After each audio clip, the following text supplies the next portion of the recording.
রাজ্য জুড়ে চলছে জগন্নাথ মহাপ্রভুর মহাস্নান যাত্রা। আর ঠিক সেরকমই এই মুহূর্তে আমরা যেখানে দাঁড়িয়ে রয়েছি, আমরা রয়েছি আগরপাড়ায় এবং এখানেই কিন্তু জয় জগন্নাথ সেবাশ্রমের পক্ষ থেকে কিন্তু ইতিমধ্যেই জগন্নাথ মহাপ্রভুর যে স্নান যাত্রা, পূর্ণ স্নান যাত্রা, সেটা কিন্তু ইতিমধ্যেই আমরা আপনাদের সামনে দেখানোর চেষ্টা করছি। একদিকে যেমন খোল করতাল সহযোগে, একদিকে যেমন কীর্তন চলছে, নাম সংকীর্তন চলছে, অন্যদিকে কিন্তু জগন্নাথ মহাপ্রভু, বলভদ্র দেব এবং সুভদ্রা দেবী, তাদেরকে কিন্তু ইতিমধ্যেই সাজিয়ে গুছিয়ে কিন্তু তাদেরকে বসানো হয়েছে তাদের আসনে এবং ইতিমধ্যে কিন্তু স্নান যাত্রা শুরু হয়ে যাবে। যে ছবিটা আপনারা সরাসরি দেখতেই পাচ্ছেন, ইতিমধ্যেই কিন্তু আমরা আপনাদেরকে দেখানোর চেষ্টা করছি রাজ্য জুড়ে বিভিন্ন জায়গায় কিন্তু পালিত হচ্ছে জগন্নাথ মহাপ্রভুর পূর্ণ স্নান যাত্রা। আমরা কিন্তু যে ছবিটি ইতিমধ্যেই আপনাদেরকে দেখানোর চেষ্টা করছি, দেখতেই পাচ্ছেন সেই মহা আবেশ কিন্তু প্রভু কিন্তু ধারণ করেছেন। পুষ্পমাল্য যেমন রয়েছেন, তেমনই কিন্তু অন্যদিকে তুলসী পত্রের যে মাল্য, সেটাও কিন্তু পরানো হয়েছে ভগবানকে। প্রভু জগন্নাথের স্নানযাত্রা হচ্ছে আর তার মধ্যাহ্ন ভোজের আয়োজন থাকবে না, সেটা কিন্তু হতেই পারে না। আপনারা জানেন পুরীতে কিন্তু 56 ভোগ সেটা কিন্তু দেওয়া হয় ভগবানকে। ঠিক সেরকমই এই মুহূর্তে যেমন ছবিটা আমি একটু দেখাবো, আমরা যে ছবিটা আপনাদেরকে দেখানোর চেষ্টা করছি, ইতিমধ্যে কিন্তু এই জয় জগন্নাথ সেবাশ্রমের পক্ষ থেকে যে স্নান যাত্রার আয়োজন করা হয়েছিল, এখানেই কিন্তু রান্না চলছে, অর্থাৎ রন্ধন প্রক্রিয়া কিন্তু চলছে। দেখতে পাচ্ছেন এরকম মালসা রাখা রয়েছে, বিভিন্ন ধরনের মালসা, তার মধ্যে থেকে শুরু করে আমরা দেখতে পাচ্ছি বিভিন্ন পদ বা বিভিন্ন আজকে যে মেনু, সেটা কিন্তু একেবারে কিন্তু জমে জমজমাট। তার কারণ ভগবানের উদ্দেশ্যে কিন্তু বানানো এই যে বিভিন্ন ধরনের পদ, সেগুলো কিন্তু মূলত কর্মীরা হাত লাগিয়েছেন, যারা রান্নার ঠাকুর মশাই রয়েছেন তারাও কিন্তু রান্না করছেন। অর্থাৎ রান্না কিন্তু একেবারে সকাল থেকেই শুরু হয়ে গেছে জোর কদমে। এবং একই সাথে এখানকার যে পরিবেশটা, সেটাও একটু তো আপনাদেরকে দেখানোর চেষ্টা করব আমরা। দীর্ঘদিন ধরে যে ছবিটা প্রতি বছর রথযাত্রার প্রাক লগ্নে স্নানযাত্রার যে ছবি আমরা তুলে ধরি, আজকেও কিন্তু তার ব্যতিক্রম নয়। এই মুহূর্তে কিন্তু আমরা যেই স্থানে রয়েছি, এখানে কিন্তু কার্যত প্রচুর মানুষের ভিড় কিন্তু আমরা দেখতেই পাচ্ছি। একদিকে নাম সংকীর্তন খোল করতালের মধ্য দিয়ে যেমন চলছে, অন্যদিকে কিন্তু এখানেও কিন্তু রান্নার প্রক্রিয়া চলছে, আমরা একটু দেখাবো।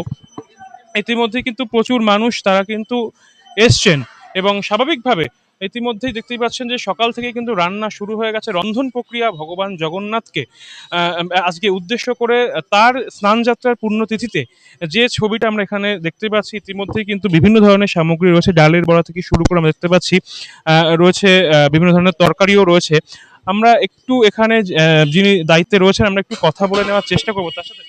আজকে এত কর্মব্যস্ততার মধ্য দিয়ে এত সুন্দর করে স্নান যাত্রা পালন করছেন এবং রান্নার প্রক্রিয়া তো দেখতে পাচ্ছি আপনি হাত লাগিয়েছেন, পুরো বিষয়টা একটু জানতে চাই। প্রত্যেক দিন রান্না আমরাই করি। আমরা বাইরের থেকে কেউ আমাদের রাঁধুনি নেই। আমরা আমরা যতদিনও আমরা ভোগ দিই, যেখানেও আমরা ভোগ দিই, ওখানে আমাদের লোকরাই রান্না করে। আমরা কোনো বাইরের থেকে লোক রাখি না। কি কি আমরা রয়েছে? নিজেরা, আজকে রয়েছে বড়ার তরকারি রয়েছে, ছোলা আলু পনির রয়েছে, সাথে রয়েছে আপনার আলু পটল একটা বাদাম দিয়ে, আর ঘি রাইস রয়েছে, চাটনি রয়েছে, রসগোল্লা কত রয়েছে। রকমের ভোগ দিলেন? আজকে প্রভুর 56 ভোগ ওইদিকে রান্না হচ্ছে, আপনি দেখতে পাবেন। আর এইদিকে আমাদের মতন যারা মানে দর্শনার্থী আছেন, যেটা আমরা রোজ ওখানে 1000 লোক দিই, আজকে 5000 লোকের জন্য আমরা মানে আয়োজন করেছি। কি কি উপাচারে আজকের দিনটা পালন করা হবে? কি কি উপাচারে স্নান যাত্রা পালন করা হবে? এই এই জিনিসটা না আমি ঠিক আপনাদেরকে বলতে পারবো না। এটা আমার বাবা বা আমার শাশুড়ি বা যে যারা দীর্ঘদিন ধরে করে আসছে তারা বলে। আমরা মানে মানে ইদানিং 2 বছর হয়েছে যুক্ত হয়েছি আমি, তার আগে তো ছিলাম না। আর যেহেতু আজকে স্নান যাত্রা প্রভুর মানে আহ, এর স্নান করানো হয়েছে? আমি এখন অবধি যাইনি, আমি এখন অবধি পারিনি, যেহেতু রান্নাটা আগে দরকার। মানে লোকের খেতে যখন তারা আসবে ভোগ দিতে হবে, ওটা আগে। প্রভু যদি মানে ওই ওই ভাগ্যটা দেয় অবশ্যই যাব, কিন্তু এখন আপাতত রান্নাটা শেষ করছি। আপনারা অবশ্যই থাকবেন। আমরা আপনারা মানে আপনাদের দর্শকরাও যদি আসতে চান, আমরা আগামী রথ 10 দিন আমাদের এখানে হবে মাসিবাড়ি আমাদের ক্লাবে। তো আপনাদের দর্শকদেরকেও আমরা আমন্ত্রণ জানাই, যারা আসুক, প্রভুর দর্শন পাক, প্রভুর ভোগটা পাক। কেন প্রভুর ভোগ পাওয়াটা মানে মানে লজ্জার বিষয় নয়। এটা অনেক ভাগ্যের ব্যাপার। অবশ্যই আসুক তারা। আমার নাম দীপঙ্কর শাহ, আমি জয় জগন্নাথ সেবা আশ্রমের একজন সেবক। আমরা মনে করি আমরা নিজে থেকে যুক্ত হইনি, আজ ভগবান প্রভু চেয়েছেন তাই আমরা যুক্ত হতে পেরেছি এবং এত বড় একটা অনুষ্ঠান আমরা আপনাদের সাহায্যে সার্থক করতে পেরেছি। আপনাদের সাহায্য ব্যতীত আমরা এটা কিছুতেই করতে পারতাম না। আমরা আজকে মানে এই প্রভুর ভোগদানের পর থেকে ভোগ বিতরণ চালু করব। আপনাদের সকলকে আমন্ত্রণ জানাচ্ছি, আপনারা সূর্যকিরণ অ্যাপার্টমেন্টের সামনে নর্থ স্টেশন রোডে অবশ্যই আসবেন। আমাদের যতটুকুনি সামর্থ্য সাহায্য আপনারা ভোগ গ্রহণ করবেন, আর তাতে আমরা খুব খুশি হব, খুব আনন্দিত হব। এখানের উপাচার তো অনেক, আর আজকে প্রভুকে 56 রকমের ভোগ নিবেদন করা হয়। তো ওইটার পর আজকের পর থেকে তার উনি আর ভোগ গ্রহণ করবেন না, উনি পুরোপুরি অবসর যাপনে চলে যাবেন। তো আজকে 56 রকমের ভোগ তাকে দেওয়া হবে, ঘি, মধু, দই, মানে যেটা আমরা পঞ্চগব্য বলি সেগুলো দিয়ে। আর এখানে গঙ্গার জল আমাদের ইউজ হয় না, আমাদের নর্মাল জল, অ্যাকচুয়ালি সমুদ্রের জল ইউজ হয়। সেখানে আমরা এখানে তো পাওয়া সম্ভব না, আমরা নর্মাল মিনারেল ওয়াটার যে জার আছে সেগুলো দিয়ে আমরা ভগবানের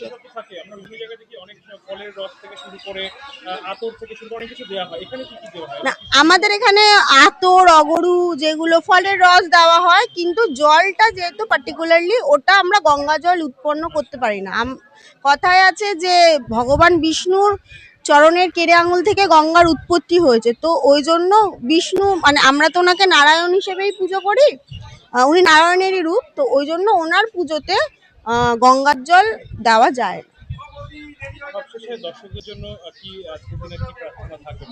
আপনারা সবাই ভালো থাকুন, সুস্থ থাকুন, একত্রে থাকুন এবং এই দিনটাকে খুশি মনে উদযাপন করুন।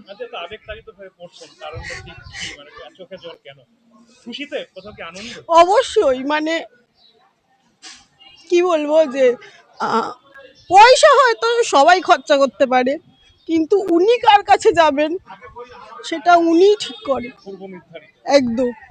তা উনি আমাদের কাছে এসেছেন, সেটা তো আমাদের পরম সৌভাগ্য, আমরা করতে পারছি। এই জন্যই আমি কিছু বলতে গেলেই ভাবুক হয়ে পড়ছি, মানে এটা আর কি ওনার দান, মানে উনি এসেছেন আমাদের কাছে, ওনার সেবায় আমরা নিয়োজিত হতে পেরেছি। হ্যাঁ, আমার নাম রুমকি সাহা, আমি এই জয় জগন্নাথ সেবা আশ্রমেরই একজন সেবিকা। আমি এখানে সেবা দিই এবং এটা আমাদের প্রথম বছর। আমরা, আমার শ্বশুর মশাই উনি স্বপ্নাদেশ পেয়েছিলেন, তারপরে আমরা জগন্নাথ প্রতিষ্ঠা করি। হ্যাঁ, তারপর থেকে আমাদের এইভাবে, মানে আমাদের 7th মে আমাদের প্রতিষ্ঠা হয়েছে। তখন আবহাওয়া ঠিক ছিল না, রাজনৈতিক অনেক মানে একটা ডামাডোল ছিল, যার জন্য আমরা সেরমভাবে কিছু করতে পারিনি বা করতে চাইও নি বলতে পারেন, হয়তো প্রভুই চাননি। তা এখন যেহেতু এখন পরিস্থিতি স্বাভাবিক, সবকিছু ঠিকঠাক হয়েছে, উনি আমাদেরকে সেই জায়গা করে দিয়েছেন, আমরা আজকে ওনার পুজোয় নিয়োজিত হয়েছি। সব দেশবাসীকে রথযাত্রার শুভেচ্ছা, অভিনন্দন। ভালো থাকবেন, সুস্থ থাকবেন। তো দেখতে পাচ্ছেন প্রসাদ গ্রহণে কিন্তু ইতিমধ্যেই প্রচুর মানুষ তারা ইতিমধ্যেই বসে পড়েছেন এবং ভগবান জগন্নাথ দেবের প্রসাদ তারা কিন্তু আস্বাদন করছেন এবং স্বাভাবিকভাবেই মধ্যাহ্ন ভোজ কিন্তু তারা সেরে নিচ্ছেন। একদিকে প্রভুর পুজো চলছে, আর অন্যদিকে কিন্তু এইভাবেই দেখতে পাচ্ছেন যারা পরিবেশনের দায়িত্বে রয়েছেন তারা কিন্তু খুব সুন্দর করে পরিবেশন করছেন এবং একাধিক সামগ্রী কিন্তু তারা রয়েছেন। আমরা একটু কথা বলবো এখানে যারা রয়েছেন।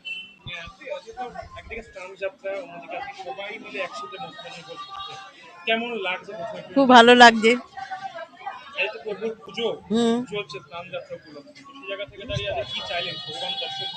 হ্যাঁ, ভগবান দর্শন করলাম, ভালোই লাগলো। চেয়েছি সংসারের ইসে ভালো, হ্যাঁ ছেলেটা একটু চাকরি টাকরি হোক। আমার নাম অপর্ণা দাস, এই যে এখানেই থেকে। বেশ, বুঝতেই পারছেন যে অনেকেই কিন্তু তারা এসছেন ভগবান জগন্নাথ দেবের দর্শন কিন্তু তারা করেছেন, স্নান যাত্রায় অংশ নিয়েছেন, আর ইতিমধ্যে কিন্তু মধ্যাহ্ন ভোজেও কিন্তু তারা বসে পড়েছেন। সব মিলিয়ে জগন্নাথ বন্দনায় কিন্তু মেতে উঠেছেন আপামর রাজ্যবাসী। আর এই মুহূর্তে জয় জগন্নাথ সেবাশ্রমের পক্ষ থেকে যে ছবিটা আমরা ইতিমধ্যে দেখানোর চেষ্টা করছি তা কিন্তু কার্যত এই হচ্ছে ছবি। ইতিমধ্যেই কিন্তু মধ্যাহ্ন ভোজে কিন্তু অনেকেই বসে পড়েছে।